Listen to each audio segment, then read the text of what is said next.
Hello and welcome to Ula Tea Leaf Readings. My name is Lenor and tonight I'm going to read your tea leaves. This is a horoscope for Virgo. If Virgo is your solar, lunar, ascendant/rising sign, this is a message for you. We're just going to go ahead and start.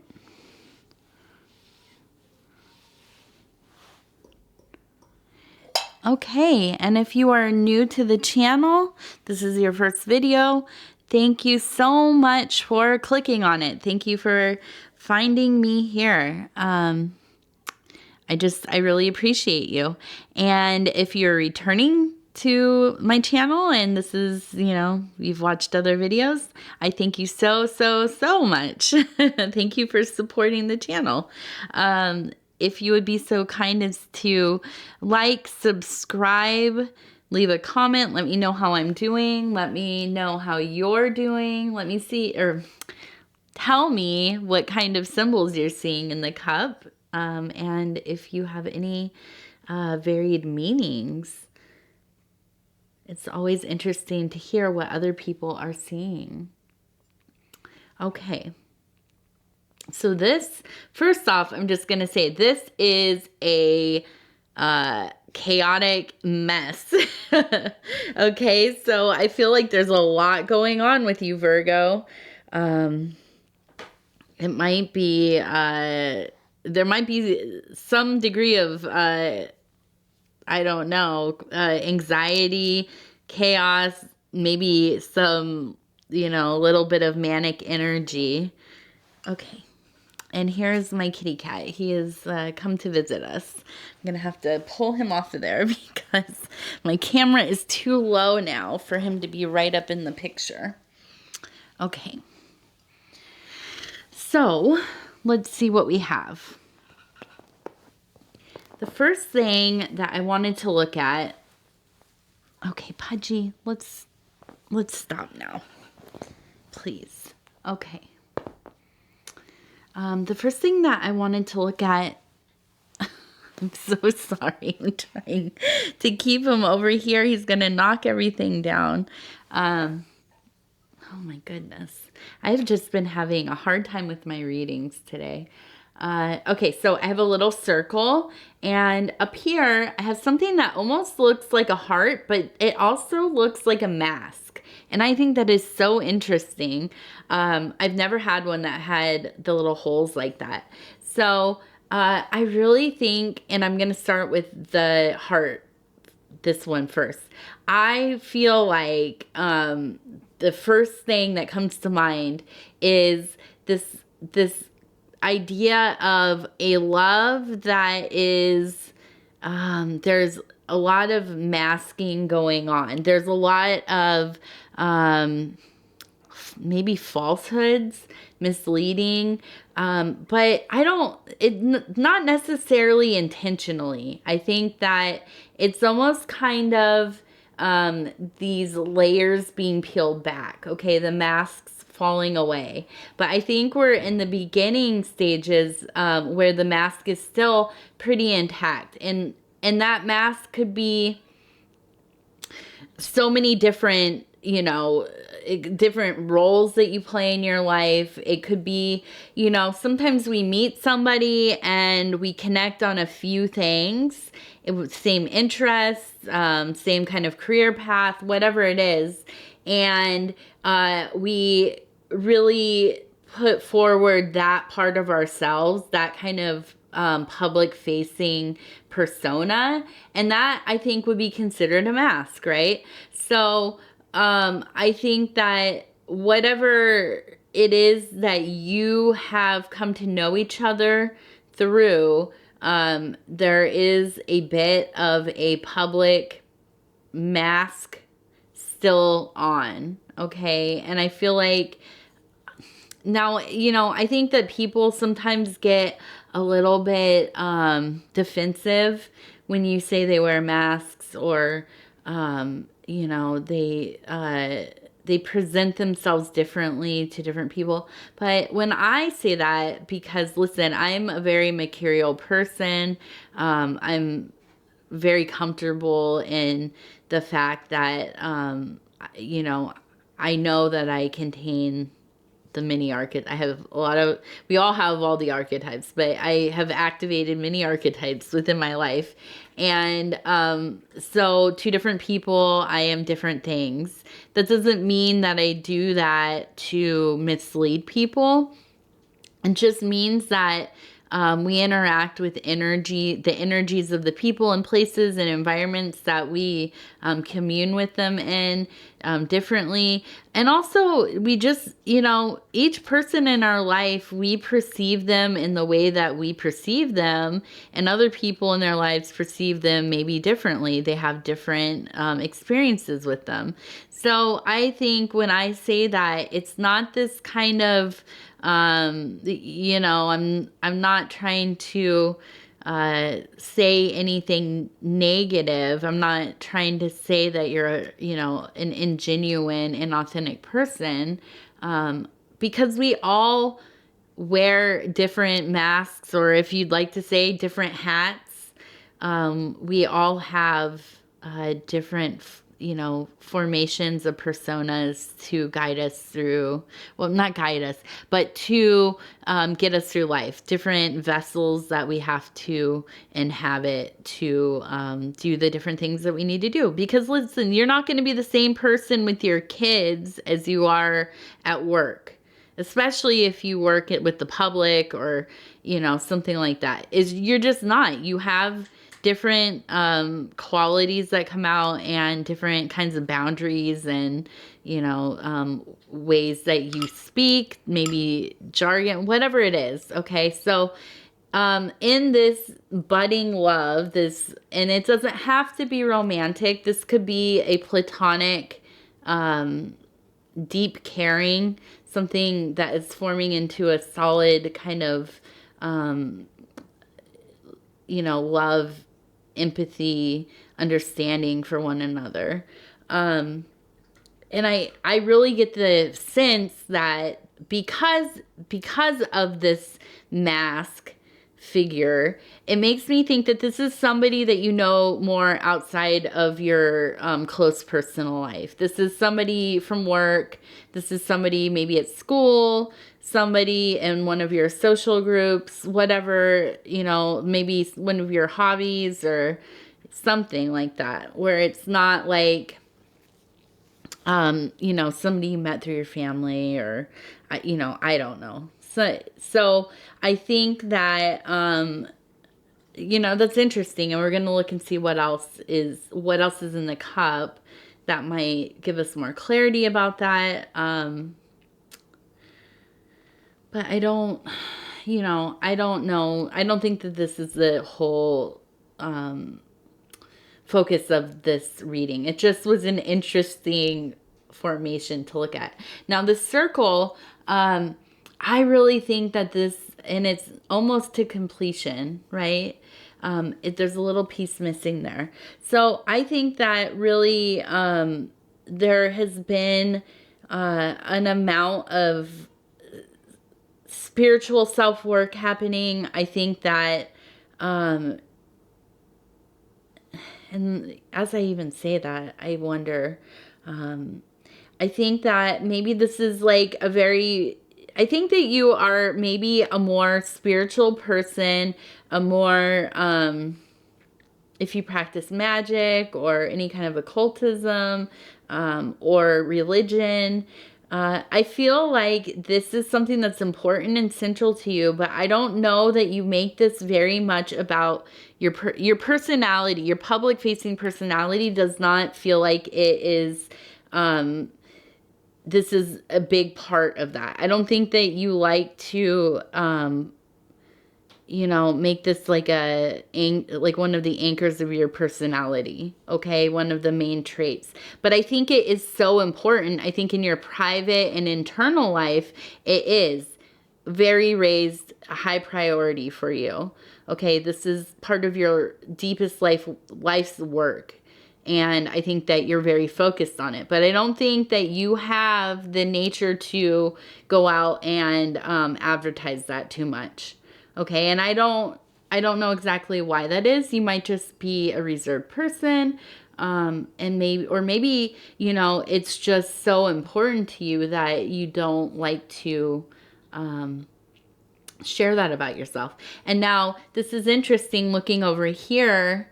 This one looks like the Sacred Heart to me. Okay. And that would be that Catholic, the Catholic symbol or icon of the the heart on fire, which is a symbol of agape or a divine love, a heart ablaze with God, or in this case, you know, Jesus. But any kind of divine being, deity, channel of energy that, you know, is cosmic, divine, beyond ourselves, flowing into us, setting our heart ablaze. Okay. And I think that it's interesting because it goes from the physical realm up the side of the cup up into this spiritual, metaphysical, higher self. And it even looks like the flame is in the shape of like an angel. Okay, so I really think that, my gosh, you just really are, I think that you are a very, very, I want to say almost like holy person.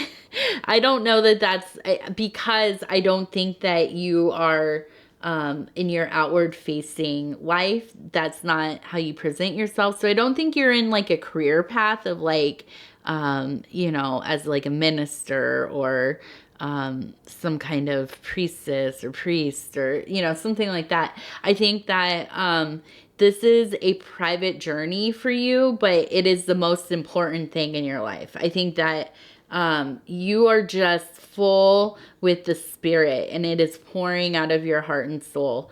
I think that you, and I think that, and I don't want to use the word, but it comes to mind, covetous of this spirituality and of this relationship to the God source, whatever you call that or whatever that looks like for you. And I don't mean, I think it's almost more like protective. I don't think covetous in a way that is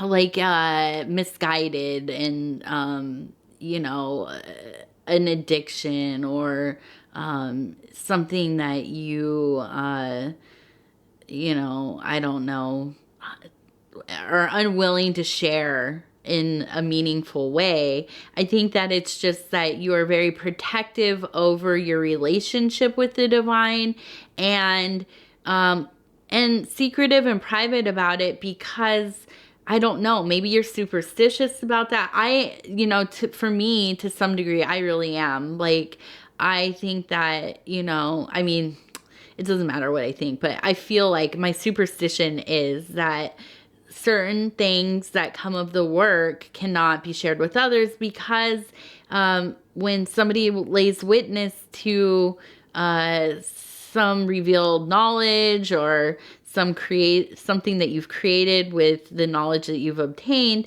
that witnessing changes it brings in another variable and like a very complex variable because the person is the whole formed thing of, you know, a composite of many things. So that you have all these aspects of somebody who is witnessing something that you created or has been bestowed onto you, and that changes the whole dynamic of this divine thing, right? So I really feel like I understand this instinct to keep things between you and what, your guardian angel, your daemon, your you know, your deity, personal deity, pantheon, whatever it is.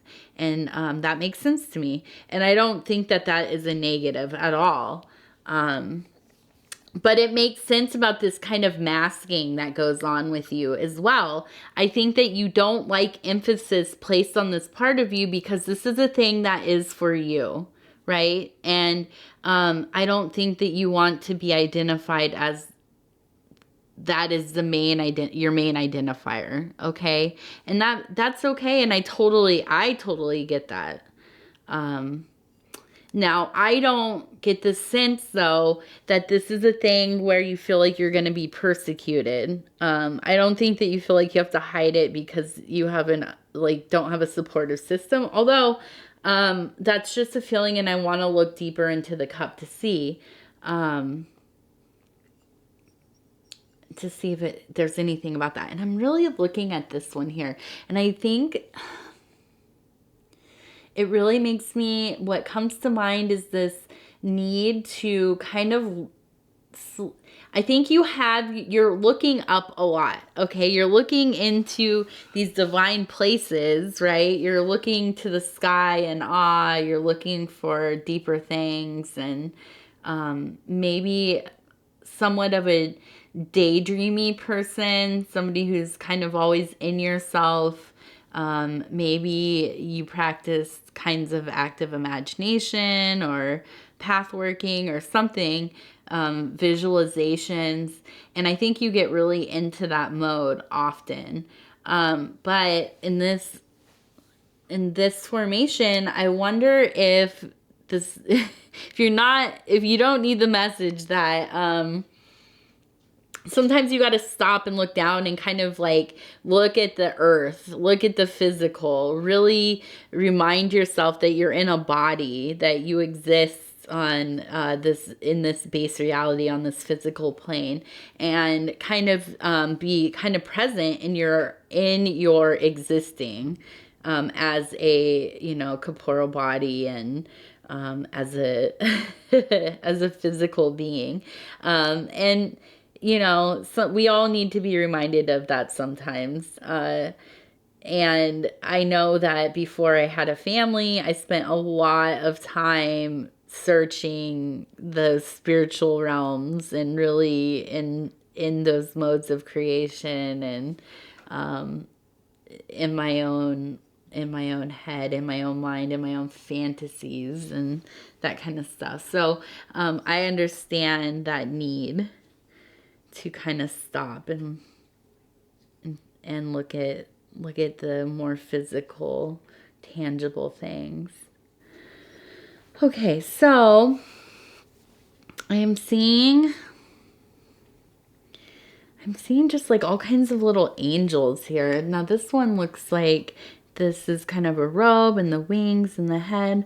And I really think that you just have this immense guardianship going on. I think that there's just this real presence of beings, of the kind of guardian angel, this intelligence kind of really looking over you, helping, guide you, doing the little whispers in your ears. I think you get a lot of sign symbols, synchronicities. I see another kind of etheric looking feminine formation here. And then I see almost a child that looks like it's either dancing or just kind of playing, but being touched on the head, face, cheek, something by this more etheric being, maybe even like a maternal kind of, but I don't think this is a physical maternal. I think this is more like you just really have these, kind of divine, celestial types of beings around you. And I think that this really tells me two things: that this has probably been going on your entire life since you were a child. I think that you've been aware of that. I think that's, a current that has been flowing through your consciousness since you were young. The other thing is, I think that your inner child is very alive and well in your consciousness now. I think that this is an archetype that is totally active. I think that you really have this kind of ability to look at the world in a way that is maybe a little less jaded. I think that you are open to that kind of subtle in-between place. I think that that probably means that you're a very intuitive person. You are available to the whims of the universe, these little, bundles of information that are presented to you. You probably witness phenomenon, could be paranormal, spiritual, moments of really close relationship with the divine, maybe ecstatic, and that makes me think that you just have this very kind of softening within you, and that you are, you're just very open and receptive to the universe. Okay. And that's wonderful. I think that's a beautiful thing. Not a lot of people have that and can keep that through life. This one, I see another kind of feminine figure, and I think the same thing. I feel like it's just kind of witnessing these other, I also feel like that the women in your family, because I'm seeing so many of these formations, I feel like this is something that runs through your family. I feel like you have a very psychic family. You probably have different kinds of healers, spiritual practitioners, intuitives, that kind of thing. And I think that I feel like you probably know this. I don't know if you communicate with them a lot about it, but I feel like if you don't, if you come to a place where you're feeling kind of lost or stuck, your family is maybe a good place to go to talk some of this stuff through and find some guidance with them. And this one, I see a person kind of leading a goat.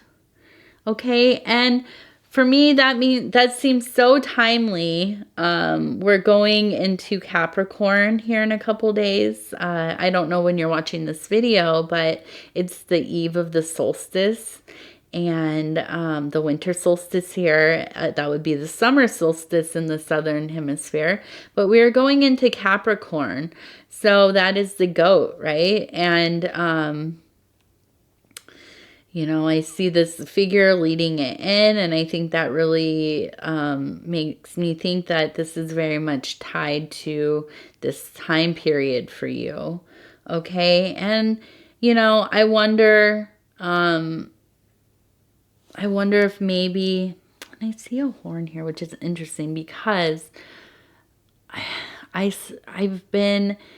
had kind of like a dream state. I was waking up, so it was kind of a dreamy in between state, but thinking about this idea of really being driven, like a restlessness and a drive to be seeking out a horn, like an ancient horn that had some kind of a message attached to it. I don't know what that means, but I'm just sharing that with you. It made me think of that. I had kind of forgotten about that, but I just was kind of dreaming about that this morning. And so maybe that was for this. It's funny because I've been doing these readings, the videos, for I think a couple months now. It must be almost 2 months now. And I've been having dreams about things that I need to put into my videos. I had one about Taurus a couple, I would say 2 weeks ago. That was about somebody who was going to see the videos that they had not been in contact with their children, and they had 3 children, and they were afraid. Their children were older, like young adults, and they were afraid that they had just let their children down so much that they didn't know if they should contact them.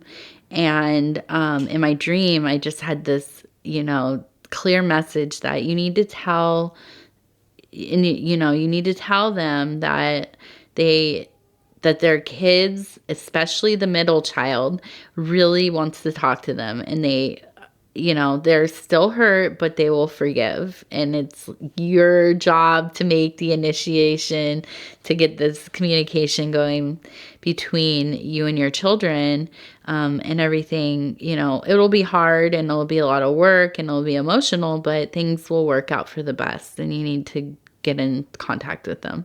So, it's interesting. I'm getting more and more of these kind of messages coming through. And I don't always know where they go, but sometimes people hear them and they say, you know what, that really spoke to me. And that's what this is for, really. So Virgo, I really think that you just, you have this interesting interior life going on. And it looks it really looks wonderful. And but I think also you get lost in it, and I understand that too. I am just in a state of kind of dissociating into my thoughts so often and these other places, and some of that is trauma stuff, and some of that is just my relationship with my interior life. And sometimes I gotta really get back into the game, because you have a family and a house to run and kid, and I don't have a lot of time to be out there like that. But I think that you have this nice relationship forming with somebody, and I think I get the impression that you are going to be able to kind of reveal to them more of these deeper things. And I think that you possibly feel like they're not going to be receptive or understanding, but I think that's wrong. I think that they will be, totally. I also think that, like I was saying about your family members, I feel like you feel there's a sense of insecurity, I think, about talking to them about I feel like maybe you have discussed it in a very general sense, but you don't get into details, and you don't like to share too much, because I think you feel like a kind of insecurity about it. Maybe you think they won't relate to you. Maybe you think they will think I don't know, I'm like making it up, or, some kind of mental illness type stuff. But I think that your family really, they know way more about it than you think. I think that this is like a family, a thing that runs in your family. This is a generational thing. Okay. And I think, like I said, I think you have a very psychic family. And, I am seeing,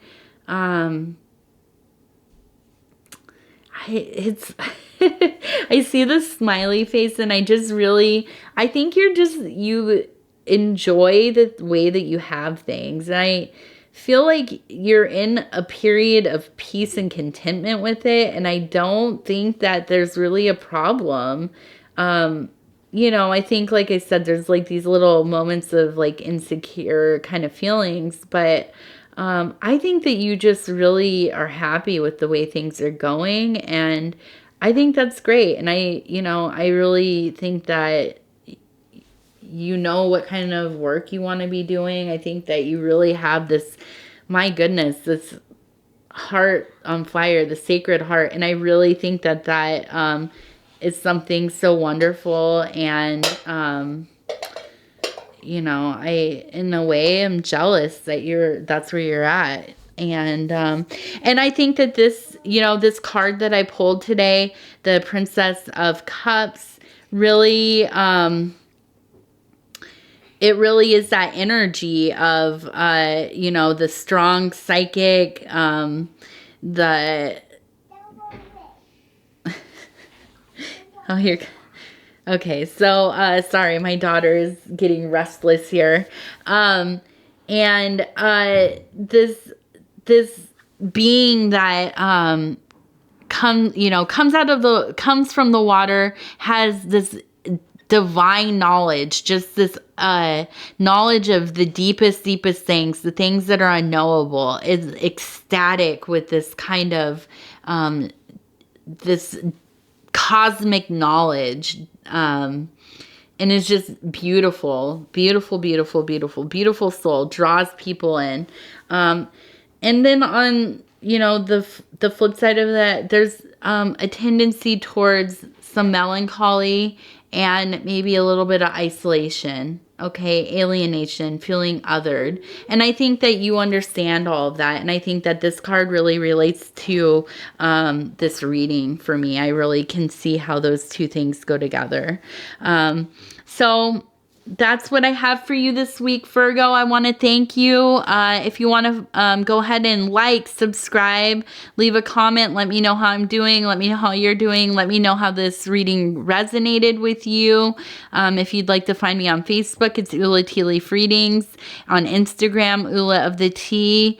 Let's see what else I have. If you are interested in a private reading, I have all of the information in the description, how you can do that, what the prices are, all of that. You can email and book one, and we will get that going. Other than that, I just am so thankful for the time that you have spent with me, and so honored to bring these messages to you.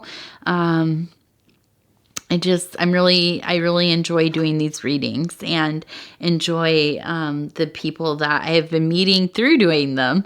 So thank you so much, Virgo. You have a wonderful morning, afternoon, evening, whenever you're watching this, and we will see you again very soon.